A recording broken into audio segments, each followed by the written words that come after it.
بس بقى يا أميرة، بقالك ساعة عمالة تقولي كلام ملوش معنى. انا ما بقولش اي كلمه غير لما اكون فكرت فيها كويس وقصدها. أيوة، بس لما تقولي إن أنت هترجعي أمريكا تاني، معلش ده كلام عيال مراهقة، وبعدين إحنا كبرنا بقى على شغل التهويش ده. تهويش؟ تهويش ازاي يعني؟ يعني فرقعة، كل شوية بتخوفينا مسافر أمريكا مسافر أمريكا. وهقصد اخوفك انت ليه؟ انت مالكش اي دخل بحياتي. انت زعلت ليه يا ايمن؟ يعني أنا كنت فاكر إن إحنا بقينا أصحاب، وحياتك ومشاكلك تهمني زي ما برضو حياتي تهمك. بس ده مفهوم مختلف خالص عن الصداقه. وإيه بقى مفهومك عن الصداقة؟ كل واحد فينا في الدنيا ماشي في طريق، ساعات لسبب او من غير سبب بنقابل ناس، وبعد شويه نفترق وكل واحد يكمل طريقه. ياه، بس ده مفهوم قاسي قوي عن الصداقة. فين العشرة، الذكريات، الألفة، حب الناس لبعض؟ بكره تفتكر كلامي ده لما اسافر امريكا، ساعتها هتعرف ناس تانية وتنسى اسمي وشكلي كمان وتكمل طريقك. بصراحة يا أميرة، أنا مش هقدر أنساكي بسهولة. انا تعبانه هنا قوي يا ايمن، مش قادره اجاري الحياه، حاسه اني لو فضلت هنا هتخنق، هموت.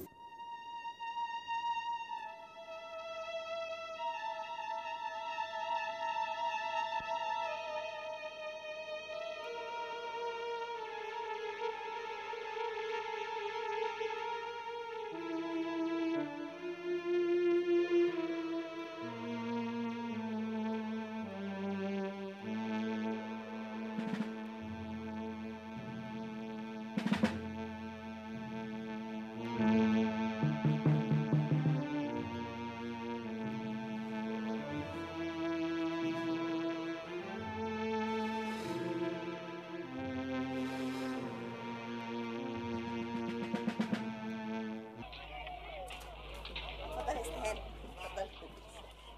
يا خبر البيت ده يا بنت، اوعي تعطسي، اوعي، البيت ده واقف على العطسه. ايوه صحيح، انا اسمع ان هم حفروا الاساس بتاعه وهم بيحفروا قناه السويس. وجبتيني ليه؟ ده لو حد مات هنا يصوتوا في البيت اللي جنبه، يا لهوي واحده توقع الشبابيك. لا واللي عايشه هنا ايه؟ واحده عندها 70 قولي 75 سنه وعانس. ده على ايامها ما اخترعوش الرجال. ده احنا نسجلها عميدة عوانس العالم وتاخد كاس زي حسام حسن بالظبط. بس فيها صحة ما شاء الله زي الطور. انا عمتي كانت كده، تشدك من ودانك حنجرتك تطقطق. بالراحة لحسن البيت ده يطقطق. يلا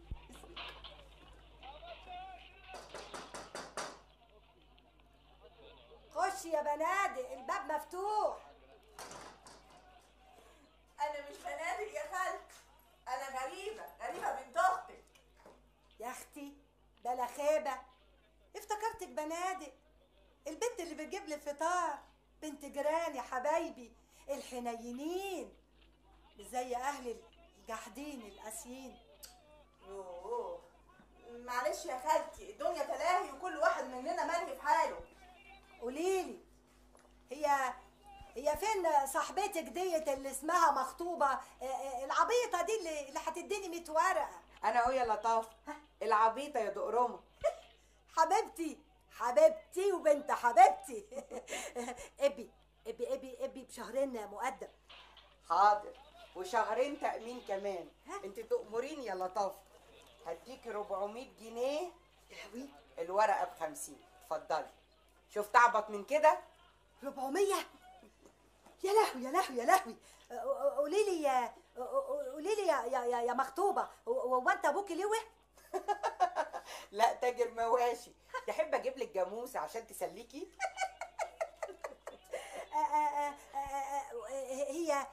هي امك موجوده؟ امي الله يرحمها يا لطاف. وعامله ايه يا ضنايا مع مرات ابوكي؟ يا سلام. ابويا عازب بس صحته زي البوم. يا مسهل يا رب. نعم نعم نعم نعم يا عالم يا خالتي. قولي لي يا خالتي، انت عندك امل لسه؟ والهلاقيه بتاعت الجامعه، مش كل فوله ولها كيان.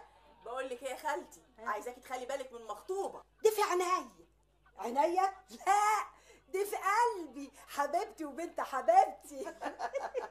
بتوصيها ايه عليا؟ اسبقيني على الحاره وانا جايه وراكي. طب ما استناكي ونمشي سوا احسن. عايزه اشوف عمتة العوانس دي اللي عايزه تتجوز ابويا، حكايتها ايه؟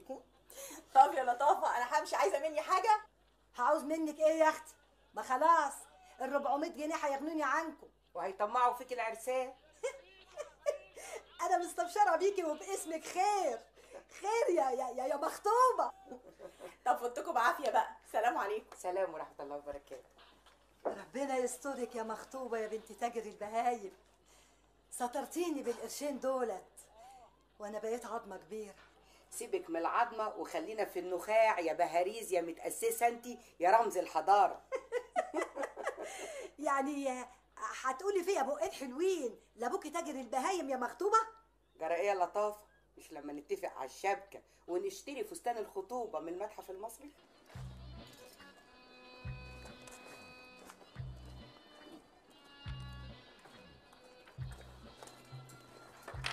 مخطوبة؟ مش برضه مخطوبة؟ مخطوبه جدا، مخطوبه خالص. أنا كاتب كتاب، قصدي نفسي في كتب الكتاب. أنا صنقر أخو غريبة. الله، نسيتونا أوام كده ولا إيه؟ انساك؟ ده كلام؟ انساك؟ يا سلام، مش الست سوبة بتقول كده ولا ايه؟ ده انت حتى وحشني. أنا مش مصدق وداني، وحشتك صحيح. اي انت وعم بشندي وخالتي فوقيه وامة خلق الله. أنا قاعد على القهوة دلوقتي مستني تليفون من زبون ميت. زبون؟ وهو يا اخويا الميت بيبقى على زيرو كام؟ والميت هيجيلك لغايه القهوه؟ لا، يجي فين؟ الله يجازي اوض الانعاش واللي اخترعوا اوض الانعاش. الزبون يبقى هيقع ويروح اوضه الانعاش يضيع فلوس ويضيع وقت وبرضه يقع. ده من نق الدكاتره على الميتين. ربنا يوسع رزقك. وانا قاعد دلوقتي بصيت لقيت النور زاد في الحاره، ولا عمر مكرم لما حد رتبه عاليه بيتكل. بضرب بعيني كده شفتك، قلت هو البدر. ده غزل يا اخويا ولا رحمه ونور؟ هو غزل، بس غزل عفيف. ما نجيلكش في حاجه وحشه عن اذنك. اخلاص بك يا اخلاص، وحشتيني باخلاص يا اخلاص. مين وعايزه مني ايه؟ انا مخطوبه صاحبه غريبه. قولي كده صاحبة اللتاتة بنت اللتاتة بنت اللتاتة. اللتاتة يعني ايه؟ اصل قعدتي في الكويت خلتني انسى الملغيه. يا اختي ما انت بتلتش تقدرنا اهو. بنت حلال مصفيه، معايا شويه هدوم وقماش يطيروا عقلك. ايه ده؟ هو انت غيرتي كارك وبتشتغلي دلاله؟ ما الواحده بقى بتلقط رزقها، اصل الايد البطاله هبله. ما تاخديني يا اختي اطلع عندك افرجك جهاز قطر الندى، ولا انت باذنك يا رب مش عايزه تضيفيني؟ ايه ده يا بسيمه، حرام عليك يا خلول يا ولد.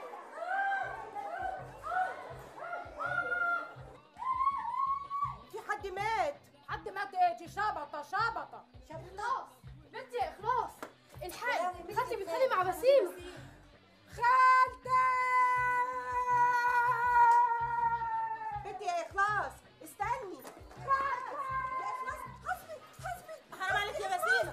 حسبي يا جماعه مش كده. انت واقفه عندك بتعملي ايه؟ امال اعمل ايه؟ خدي لك ساتر. واجيبه منين الساتر ده؟ من اي حته.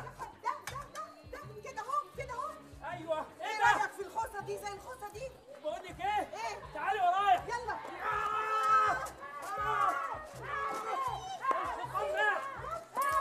اعطيني الشنطه.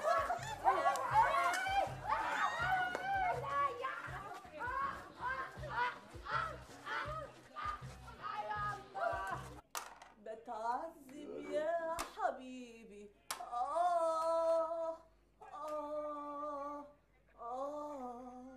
ايه يا بنتي يا غريبة؟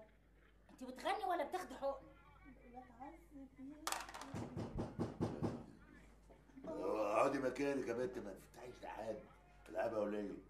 انا هلعب جاردو، استني. قومي افتحي، دي خبطة اخوكي. يعني نظرك فات في الباب؟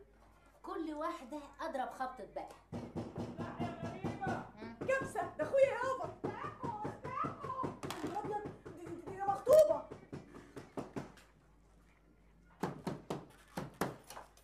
حبيني يا غريبه، عايزه ساتر هاتي لي ساتر. اخوك هو اللي قال لي. حسب الله عليك. اهدي يا حبيبتي. انتوا قاعدين هنا وسايبين الخناقه. ده خناقه جامده قوي، عمالين يضربوا بعربيات اليد والكراسي. ايه انتوا قاعدين ليه؟ ايه ده؟ ما تنشفي شوية يا بنتي. اخوك هو اللي انقذ حياتي.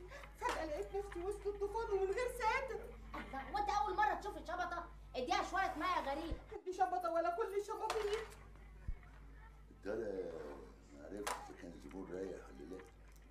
الله يخرب بيت اوض الانعاش اللي بتعطل الزباين. انا عارف ايه حكايه الانعاش دي. انت عارف يابا مين اللي كان هيريح دلوقتي؟ مين انا اللي كان هيريح؟ مخطوبه. خدي.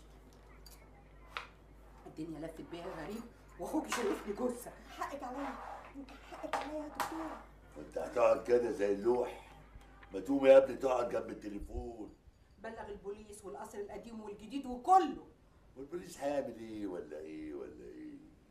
انا مش هقوم ابلغ البوليس، انا هقوم افض الخناقه اللي خاضه مخطوبه في غمضه عين. جنوب اخويا، لحلح نفسك.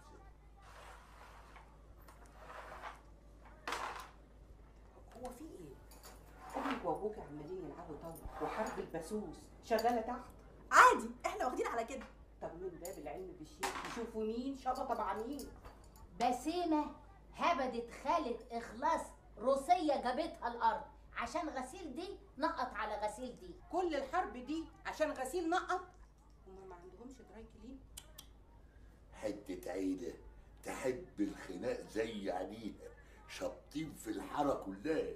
حقه دول بيعيدوا في الأقسام والنيابات كده اهو.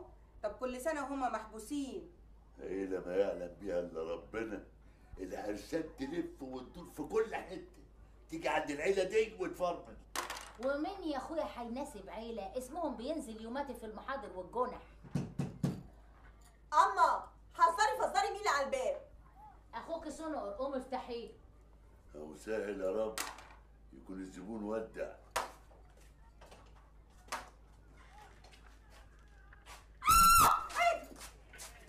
رديت لك الخناقه، دلوقتي مفيش واحد في الحاره ما ضربتوش. الشومه بنت. هاتولي ساتر، هاتولي ساتر. يا خبر ابيض، ده الظاهر بقى فيه خطر جامد عليكي قوي من الزيارات الميدانيه دي يا مدام وجيده. انا حسيت للحظه اني بتفرج على فيلم من افلام الرعب. بليز يا دكتور ما تتريقش عليا، حقيقي حقيقي انا اول مره اقرب من خناقه قوي كده. مع ان انت انضرب عليك رصاص في امريكا. بصراحه الكرسي بيوجع اكتر من الرصاص. لا انا ابتديت اقلق عليكي بجد من موضوع الرساله ده. المهم ايه اللي حصل بعد كده؟ خرجت من المعمعه دي ازاي يا ست مخطوبه؟ نصب ولا عملت حاجه خالص، زي الخناقه دي ما قامت فجاه انتهت فجاه. وبعد 10 دقايق قبل البوليس ما يجي كل واحد راح لحاله ومارس حياته الطبيعيه خالص. الضابط يسال الواحد من دول في ايه يا واد انت؟ يقول له جرى ايه يا باشا؟ خناقه ايه دي؟ لا مؤاخذه احنا برضو بتوع خناقات، ما تشوفها في الحاره اللي ورانا. ويبقى الواحد متعور واخد 10 غرز وهناك اصل اتزحلقت في قشره موز. والله لو اتكعبل في قشره موزمبيق مش هيتعور كده. بس انا هموت. سلامتك الف سلامه. ليه بتقولي كده؟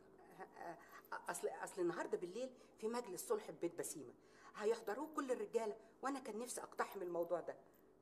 بسيمه دي الست اللي بتدي بروسيات؟ كان نفسي تشوفها، ست جديره بالدراسه. معلم بشنج القروبه فك الشفره وحط ايدي على نقطه مهمه في الرساله. سبب عنوسه مفيده انها من عيله مشاغبه، بيعيدوا في الاقسام ويصيفوا في المديريه. بيعيدوا في والله فكره. طبعا ده احتمال، لكن بيتهيألي انه ممكن يكون في اسباب تانية. انا لسه ما فتحتش ملف مفيده بنت جريمه، قصدي بنت بسيمه، لكن لما هدخل البيت هرصد كل الاحداث. طب وانتي هتدخلي بيت الست المشاغبه دي ازاي؟ مش انا اللي هدخل، مخطوبه الدلاله. باذنك باذنك يا رب. يا الدلعدو يا اخويا. الدلعدو دي للمذكر والدلعدي للمؤنث، تحب تكتبها؟ خلاص بقت هنا. لو اللي هو سالم ابو خطوه عارف ان بنته بتشتغل دلاله ومسميه نفسها مخطوبه. للضروره احكام يا اخويا. بصي يا مدام وجيده، انا اهم حتى عندي من موضوع الرساله انك تخلي بالك قوي من نفسك.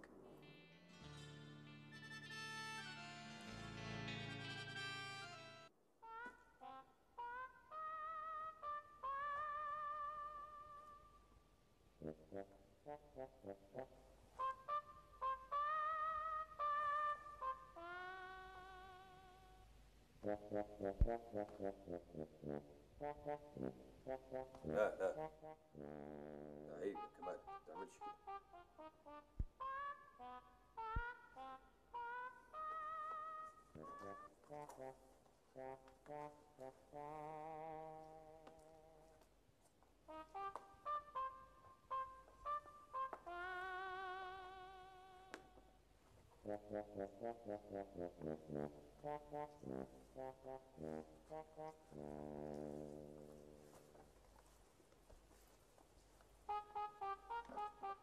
استاذ كمال. ايوه، مين كمال؟ يا استاذ كمال. ايوه انا هنا.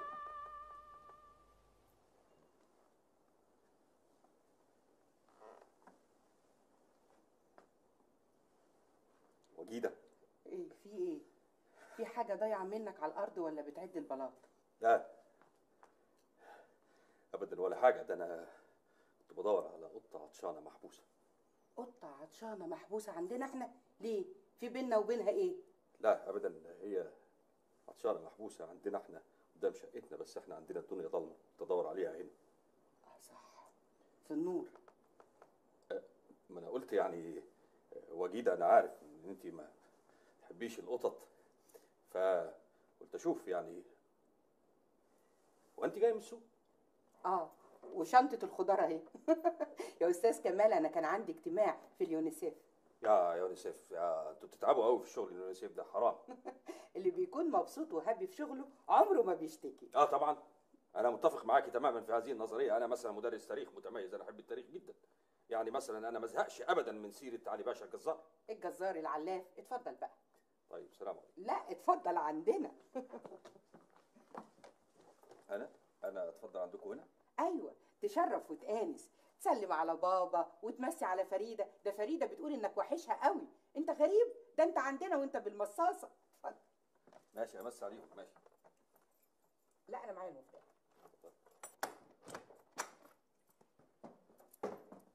مساء الخير يا فري. اهلا، مساء النور يا وجيه. معانا ضيف. لا يا حبيبتي، انا اتعشيت زبادي الحمد لله. مش العشاء الحلو يا حلو، الاستاذ كمال. الاستاذ كمال؟ معقول يا وجيده مش تقولي؟ ما انا بقول من الصبح، انت اللي مبحره في القصه بتاعتك. اهلا وسهلا. ازيك يا حضره النظره؟ بيسلم عليا حسب التدرج الوظيفي. واخده بالك؟ واخده بالي، بس هو دمه خفيف كمال جدا. بجد يا وجيده؟ انا دمي خفيف؟ امال يعني بيقولوا احيانا يعني ما تصدقش لو الدنيا كلها قالت ان انت دمك يلطش. اتعامل عادي عادي خالص. فري، رحبي بضيفك يا فري. استأذنك بقى يومين 3 كده على مهلك. براحتك، يومين 3 براحتك. يونيسيف بقى. كمال، تحب تشرب شاي، قهوه، نسكافيه، هوت شوكليت، ملبس؟ انا مستعد اشرب عندكم اي حاجه ان شاء الله، مرايه، دم خفيف.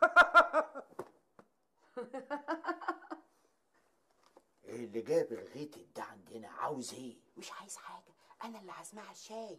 يا سلام، لا هتدخلي التاريخ انك عزمت الغيتد ده. يا بابا، اللي يقدم السطر دي يلاقي الصن دي قدامه.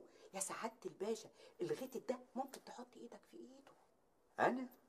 انا احط ايدي في ايد ابن ألد اعداء والدتك الله يرحمها؟ الله يرحمها. لو التمن ان فريده تقعد في الكوشه ماشي. جنب ده ما تحكم علينا يا رب. والله كمان ده غلبان، هو دمه يلطش وحشري ومجنون بس طيب. هو وفريده نفس القطعيه، نفس التناكه. نفس القطعيه، نفس التناكه. انت متاكده انك راجعه من امريكا؟ جايبه الكلام ده منين؟ ولا تكونش البت غريبه بهتت عليك؟ قصدي اقول لك ان الطينه من العجينه والخامه من الرخامه يا يا سعاده الباشا. روح بقى رحب بجوز بنتك. لا كده انت وضحتي الامور كلها. كمال ابن رئيسه. ربي لا اسالك رد القضاء بل اسالك اللطف فيه. بس ما تطولش يا سعاده الباشا، هاي كده من بعيد واخلع. يعني ايه؟ يعني خليك خفيف، ادي فرصه لروميو يشرح لجولييت حكايه غرامه. طبعا انت شاهده يا ست النظره ان وجيده قالت عليا ان انا دمي خفيف، صح؟ هو اذا كان ده تقييمي انا شخصيا تقول ايه؟ اللهم لا اعتراض. ايوه عشان تشوفه.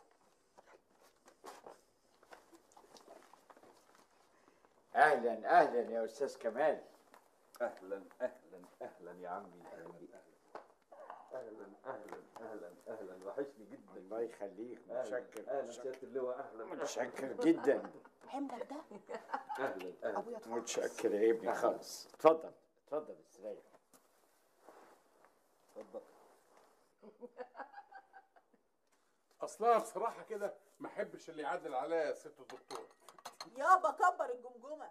انا قلت لك ايه؟ انا بقول لك عشان الشاي يطلع مظبوط لازم تحط الشاي الناشف تحت وفوقيه السكر وبعدين الميه عشان الشاي ما يعملش ريم. ولا ريم ولا صفير. بصراحه كده انا ما احبش برضو اللي يعدل عليا لو سمحت. سترينجر، عايزين نسجل الجمله اللي قلتيها دي. قولي كده. شاي ايه؟ ما انا عارفه شاي اللي هي بتاعت آه. كبر حاجه. كبر الجمجمه كبر الجمجمه. كفايه حصول جملتك. لا ريم ولا صفيه. لا ريم ولا صفيه. لا ريم ولا كفايه. لا التالتة طلع عشان تبعتيها البلد. فشر يا حصول، مين دي اللي تعدل عليه؟ دي بس وجهات نظر وتبادل خبرات.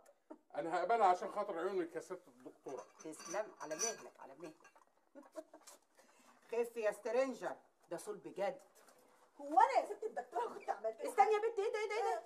انت كنت مش متعوره على الشمال بقيتي على اليمين؟ طب ده انا لسه راجعه من قصر العيني حالا. تاني؟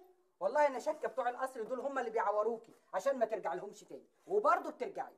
يا دكتوره مش حضرتك اللي قايله لي احضري المجلس عشان تيجي تحكي لي؟ صحيح، ايه اللي حصل؟ عينك ما تشوف الا النور. انا حضرت المجلس من هنا وحريقه قامت من هنا. ما اعرفش مين قال كلمه ومين رد عليه. قام الاولاني ماسك كوبايه وباطح فيها التاني بوشه. انا يا دوب بتلفت كده شفشق لبس في قفايا. اوه ماي قفايا. وقال انا اللي زعلانه اني ما حضرتش المجلس. طب واللي يحضرك مجلس تعملي ايه؟ تحليله حنكوا وانا ممكن احضر؟ يا سلام، صاحبتي جايه تزورني. بس اول حاجه لا شفاشق ولا كوبايات ولا شربطات. ايه رايك؟ البس خوذه؟ ملهاش لازمه. اكبر الجمجمه. ما هي الحكايه باينه اهو يا بهيره. مامي ضحكت علينا لحد ما جابتنا هنا ونفذت كل اللي في دماغها. عرفت تستغل اللي حصل لداد الله يرحمه لمصلحتها، وبتقول انها بتنقذنا من الخطر. خططت لده كله امتى بس واحنا مشينا وراها؟ تحقق هي احلامها، تبقى دكتوره قد الدنيا وترجع بلدها، واحنا ملهاش دعوه بينا، نموت نتخنق. لا، انا مش هقضي احلى ايام حياتي وشبابي هنا. عاجبها هي القعده هنا تقعد هي. انا مش طفله هتشيلها من هنا تحطها هنا. امال انا اقول ايه يا امي؟ انا ضربتني بالقلم. انا تحكم عليا ارجع البيت قبل الساعه 10 حتى يوم الاجازه؟ ولا طنط فريده كل ما تشوفنا تبص لنا بقرف. لا وجده اللي فاكر لي نفسه لسه جنرال ما بيتكلمش الا بالاوامر. اللي انا مستغربه له ايه اللي عاجب شهيره هنا؟ يعني انت مش عارفه اختك، بس انا هتصرف. هتعملي ايه يا اميره؟ عارفه لو حد عرف حاجه عن الكلام ده هموتك.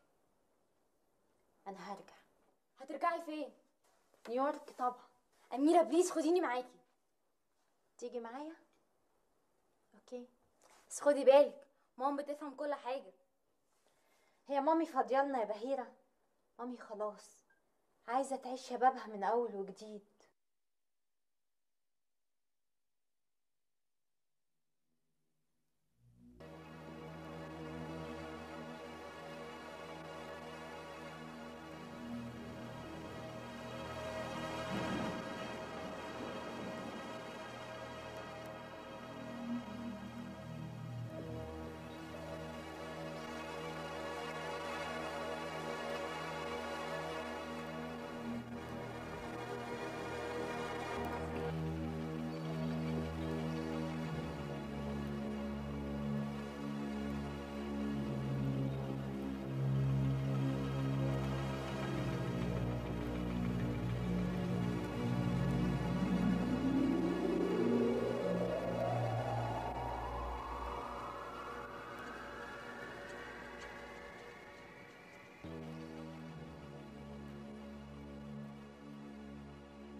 اختي يا لطافه.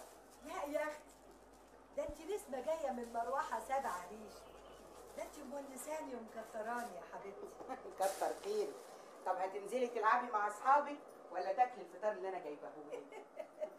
ده كتير عليا قوي يا مختوم. يلا ارجعه ولا ايه؟ دوقي السندوتش ده. بسم الله الرحمن الرحيم. ايوه اهو اهو.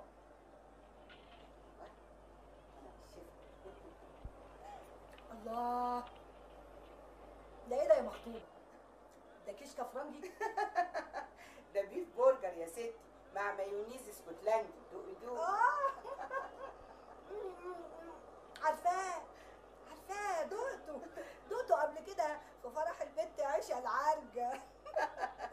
مايونيز في فرح عيشه العرجه؟ امال الصباحيه كان فيها ايه؟ اورنج الدك؟ وده ايه ده اللي قلتيه ده؟ يعني هو يطلع عيش السرايا؟ دك يعني بط، واورنج يعني برتقال، يعني بط بالبرتقال. كلي اوجع بطنك يا شيخه. هو البط يا بنتي يدفع اللي على ملوخيه؟ الله الله الله. دوقي خدي كملي. اهو. عايزه اسالك سؤال يا لطافه، سؤال كده بس محرج. لا اسالي يا حبيبتي زي ما انت عايزه اسالي. يعني بالنسبه يعني انت اتولدتي كده، قصدي يعني بالنسبه للضلمه. على عيني يعني. لا يا حبيبتي، انا كنت بشوف لغايه وانا سني 11 سنه. واهلك اهملوا في علاجك؟ لا، اهلي كانوا في خناقه وانا كنت واقفه في النص، نزلت على دماغي شومه حرقت اللمبه.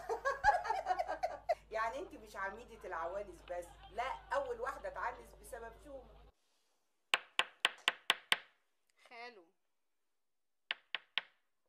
خالو. اوه، في ايه يا هويدا يا بنت اختي؟ عاوزه ايه؟ خالو في ايه؟ وقال له ايه يا خالو؟ قال له زوجتك ابنتي الرشيد. استنى كده بقى، خدي وتوفيق قال لاحمد ورابي زوجتك ابنتي، ولا ده المأذون اللي انت عايز سرحان فيه يا خالي؟ يا عليكي، لو تحط نباهتك دي في المذاكره كنت طلعت الاولى في الثانويه العامه. يا خالو انت حالتك مش محتاجه نباهه، انت ناقص تعلق يافطه. اعمل ايه بس يا هويدا بنت اختي؟ غصب عني. بكره تجربي وتحبي اللي امه داعي عليه. داعي عليه؟ ده انا هاكل بعقل حماتي همبرجر. حماتك؟ انت عايزه من دلوقتي بالك حما؟ انت لسه صغيره، ما طلعتيش من البيضه، كل شيء في وقته. ايوه هفضل قاعده متحنطه زيك كده لحد ما انس، قصدي سوري يا خالو، يعني قصدي لحد ما. اعوذ بالله من طولة لسانك. بس اعمل ايه؟ امر الله، مفيش قدامي غيرك اتكلم معاه. يا خالي الجريء بريء. جريء بريء؟ جريء بريء يعني ايه جريء بريء؟ يعني الى الامام يا رامل. ايوه انا رامل. حلاوتك يا خالو. تصدقي يا دكتوره شكلك بقى حلو قوي لما عملتي شعرك كده والضفيره اللي انت عاملاها دي. انت ايه رحتي الكوافير؟ مش النهارده في مجلس وكل مجلس له دماغ مختلفه. يا دكتوره ده مجلس مش فرح عشان تروحي الكوافير.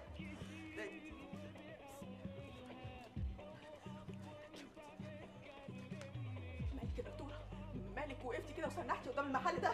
ده انا هقعد واحط رجل على رجل كمان. جاتني حته فكره ب1,000,000 جنيه وربع. انا هفتح المحل ده كوافير. المحل ده؟ على رأي المثل، الهد اللي من غير ديكور تغور. ايه رأيك في الفكرة العجيبة دي؟ هي فكرة عجيبة قوي، بس سايق عليكي النبي، سايق عليكي النبي ابو فاطمة.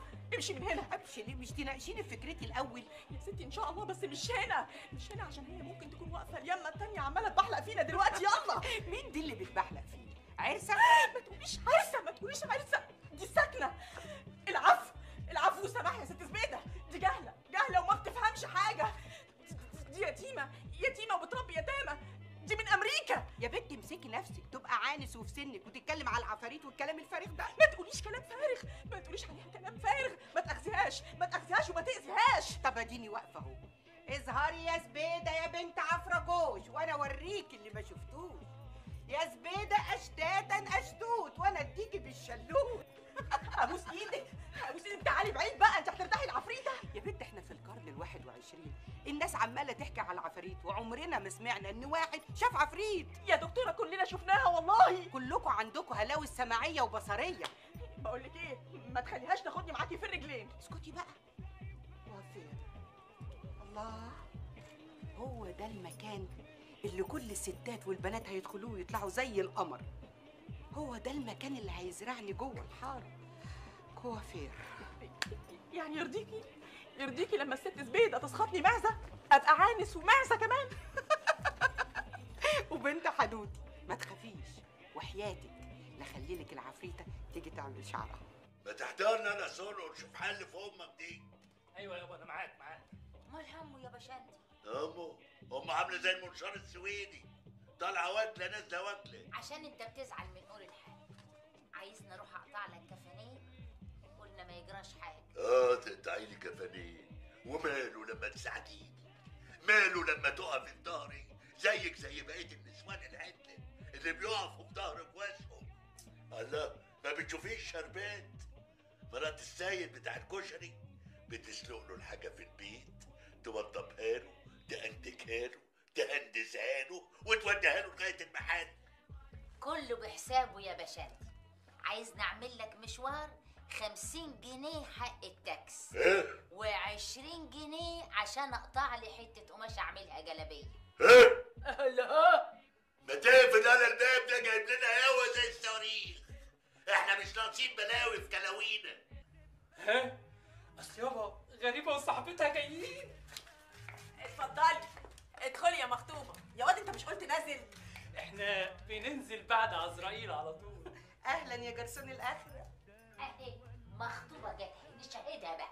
تشاهدينا على ايه؟ لا انا بخاف من الاقسام موت. ولا بلاش موت دي عندكم. عمك باشندي عايز نقطع له كفن. يا لهوي، وناويين تموت امتى يا اخويا؟ وسنر هو اللي هيسلمك؟ انت بتنكتك فضله ولا فارق. الكفن ده علشان خاطر زبون لسه مفرفر من شويه، هيطلع في كشف 4. سيبك يلا من الزباين دلوقتي وخليك معايا نعقل مخطوبه. تعقل مخطوبه؟ تتعقل السرايا الصفرا كلها في ايد بتاع الزمن. واذا قلت لك يا فالح انها عايزه تاخد محل بسيمه تفتحه كوافير. حابس اللهم احفظنا. ليه كده يا بنت انت غاويه فقر ليه؟ حد يفتح في عتبه زي كده؟ انت قد العفاريت بتاعت زبيده. يا جوز خالتي اعقلها. البني ادم عباره عن ايه؟ عباره عن جسم وروح. الروح باذنك يا رب بتطلع عند ربنا، والجسم حضرتك بتتصرف فيه، يبقى العفريت هيجي منين؟ يا بنتي اسكتي لحسن بعدين تاذيكي وتاذينا وتكسعنا جنبك. ايه؟ تكسعنا. مش مهم. بصي يا خالتي يا دلعتي، انا معايا قرشين بحوشاهم تحت السيراميك. اعمل بيهم ايه؟ اطيرهم في الهواء ولا افتح بيهم محل؟ باذنك يا رب اكل عيش، انفع واستنفع، اروق واستروق. لا طبعا تروقي وتستروقي، بس احنا خايفين عليك يا مخطوبه. ده مشروع مضمون، انا وغريبه هنكسب منه مكاسب غريبه.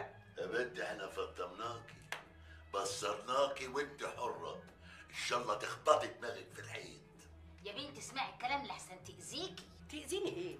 كبري الجمجمه والعمود الفقري وخلي رزقنا على الله.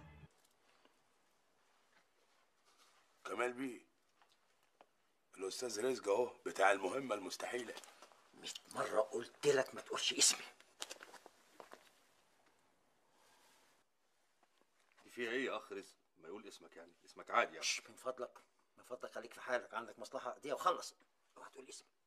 يا عم ما تبقاش حمى قوي كده، خد اي حاجه تهدي اعصابك قبل ما تتكلم مع الناس يعني. خلص انت معانا وهات الكلام اللي جبته عن الدكتور وعرفت الاخبار اللي عنه وجيب بالورقه. ورقه؟ ده انا اوديكوا البحر وارجعكوا عندكم جفاف. الحكايه كلها بق ايه؟ بق ايه؟ ايوه بق ايه؟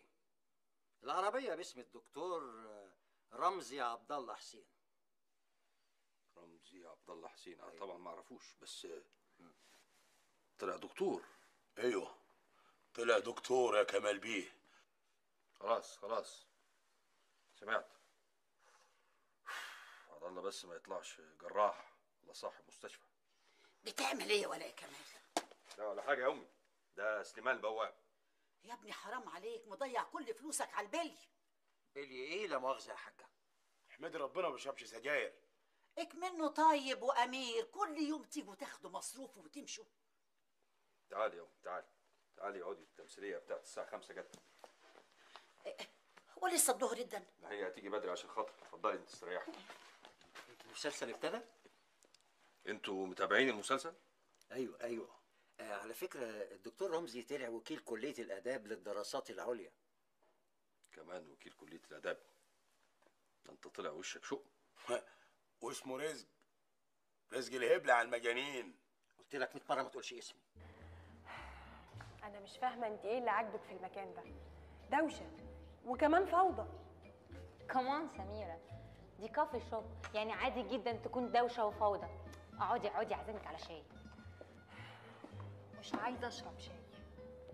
وبعدين يا شهيره، انا امرتك كام مره انك تبعدي عن اللي اسمها ماجي دي. كل ما ابص يمين او شمال الاقيكي ماشيه معاها. ايه جراكي وراها كأنك ويت هولد اون. ايه اللي انت بتقولي ده؟ واحده عليا. انت قلتي ايه؟ You give me an order؟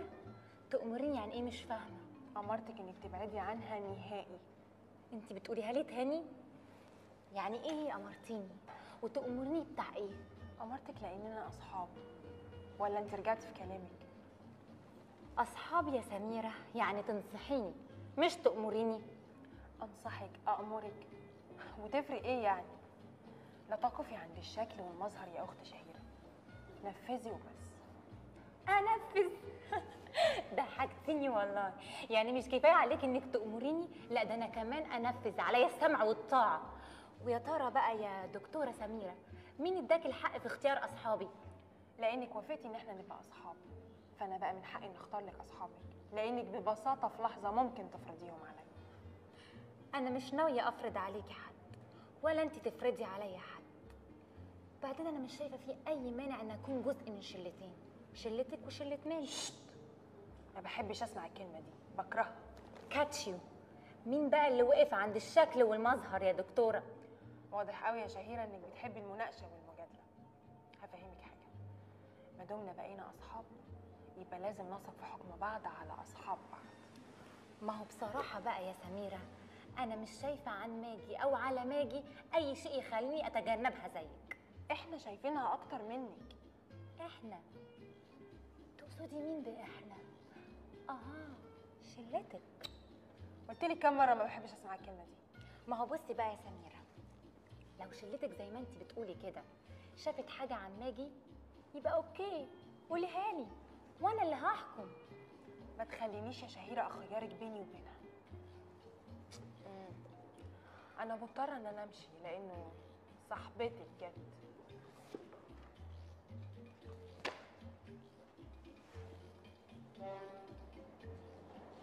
هاي يا شهيره. هاي ماجي. ايه في ايه؟ البنت دي جرحتك بالكلام ولا ايه؟ جرحتني؟ she can't hurt me. هي بس كانت بتحاول تعمل لي عمليه غسيل مخ.